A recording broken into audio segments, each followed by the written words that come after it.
தமிழ்நாடு ஆரம்ப பள்ளி ஆசிரியர் கூட்டணியின் மாநில பொதுக்குழு கூட்டமானது இன்று சிவகங்கை மாவட்டம் காளையார் கோயிலிலே நடைபெற்றுக் கொண்டிருக்கிறது.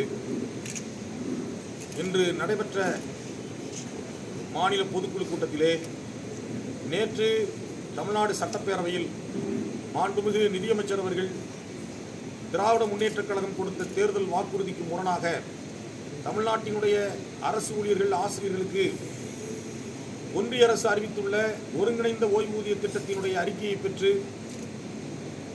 அதன் அடிப்படையிலே ஒரு குழுவை அமைத்து தக்கதொரு ஓய்வூதிய திட்டத்தை தமிழ்நாட்டில் அமல்படுத்துவோம் என்று அறிவித்திருப்பதை இந்த பொதுக்குழுவானது தன்னுடைய கண்டனத்தை தெரிவித்துக் கொள்கிறது. ஏனென்று சொன்னால், திராவிட முன்னேற்றக் கழகம் தன்னுடைய தேர்தல் அறிக்கையிலே, எழுத்து மூலமான தேர்தல் அறிக்கையிலே, ஆட்சிக்கு வந்தால் புதிய ஓய்வூதிய திட்டத்தை ரத்து செய்துவிட்டு பழைய ஓய்வூதிய திட்டத்தை நடைமுறைப்படுத்துவோம் என்று வாக்குறுதியிலே தெரிவித்திருக்கிறார்கள். ஆனால் ஆட்சிக்கு வந்து 4 ஆண்டுகள் முடிவடையக்கூடிய நிலையிலும் கூட அதை பற்றி இதுவரை எந்தவிதமான நடவடிக்கையும் மேற்கொள்ளாத இன்றைய தமிழக அரசு நேற்று சட்டப்பேரவையிலே யூபிஎஸ் திட்டத்தை நடைமுறைப்படுத்துவதற்கான வழிவகைகளை ஆராய்வதற்கான குழுவை அமைப்போம் என்று சொல்வது ஒட்டுமொத்த தமிழ்நாட்டினுடைய ஆசிரியர்களையும் அரசு ஊழியர்களையும் ஏமாற்றுகிற வேலை என்பதை தமிழ்நாடு ஆரம்ப பள்ளி ஆசிரியர் கூட்டணியின் மாநில பொதுக்குழு சுட்டிக்காட்டுகிறது. கடுமையான எதிர்ப்பையும் கண்டனத்தையும் அதற்காக பதிவு செய்கிறது.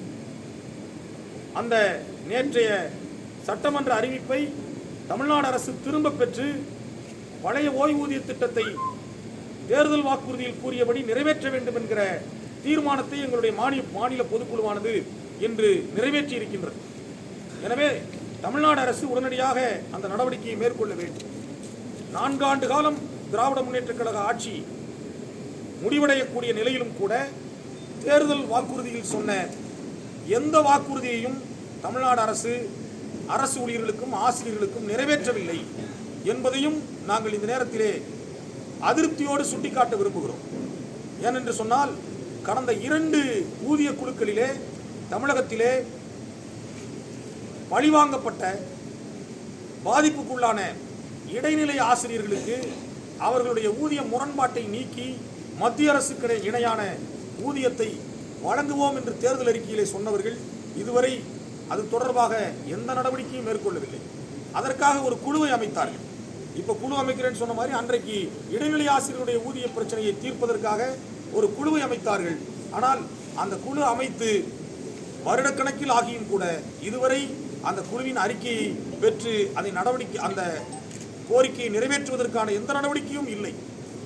அதே போன்று இன்று தமிழ்நாட்டிலே தொடக்க கல்வித்துறையில் பணியாற்றி கொண்டிருக்கக்கூடிய 1 லட்சத்திற்கும் மேற்பட்ட ஆசிரியர்கள், குறிப்பாக பெண் ஆசிரியர்களின் பதவி உயர்வை வாய்ப்பை பறிக்கக்கூடிய, அவர்களுடைய முன்னுரிமையை பாதிக்கக்கூடிய அரசாணை 243 கடந்த 23/12/2023 தமிழ்நாடு அரசுடைய பள்ளிக்கல்வித்துறை வெளியிட்டிருக்கிறது. அந்த அரசாணையின் காரணமாக தமிழகத்திலே தொடக்க கல்வித்துறையில் பணியாற்றக்கூடிய 1 லட்சத்திற்கும் மேற்பட்ட ஆசிரியர்கள் பாதிக்கப்பட்டிருக்கிறார்கள். எனவே அந்த அரசாணையை உடனடியாக முற்றிலுமாக ரத்து செய்ய வேண்டும் என்பது எங்களுடைய கோரிக்கை. அந்த கோரிக்கையை உடனடியாக தமிழக அரசு நிறைவேற்ற வேண்டும் என்கிற எங்களுடைய கோரிக்கையும் இந்த மாநில பொதுக்குழுவானது முன்வைக்கிறது.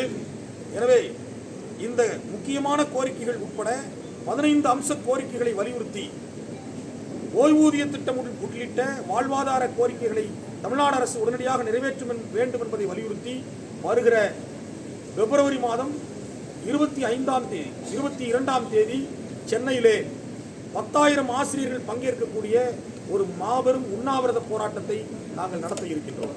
அதே போன்று டிட்டோஜாக் அமைப்பின் சார்பில் மார்ச் 7ஆம் தேதி கோட்டை முற்றுகை போராட்டத்தை சென்னையிலே நடத்த இருக்கிறோம். இந்த 2 போராட்டங்களிலும் தமிழ்நாடு ஆரம்ப பள்ளி ஆசிரியர் கூட்டணியின் சார்பில் ஆயிரக்கணக்கான எங்களுடைய இயக்க உறுப்பினர்கள் பங்கேற்று எங்களுடைய கோரிக்கைகளுக்காக களத்திலே இறங்கி போராடுவோம். அதற்கு பின்பும் தமிழ்நாடு அரசு ஓய்வூதியம் உள்ளிட்ட கோரிக்கைகளிலே, ஆசிரியர்களுடைய வாழ்வாதார கோரிக்கைகளிலே, இடைநிலை ஆசிரியருடைய ஊதிய பிரச்சனையிலே அரசாணை 243 ரத்து செய்வதிலே உரிய நடவடிக்கை எடுக்கவில்லை என்றால் காலவரையற்ற வேலைநிறுத்த போராட்டத்தை நாங்கள் நடத்துவோம் என்பதை எங்களுடைய பொதுக்குழுவினுடைய முடிவாக தெரிவித்துள்ளோம்.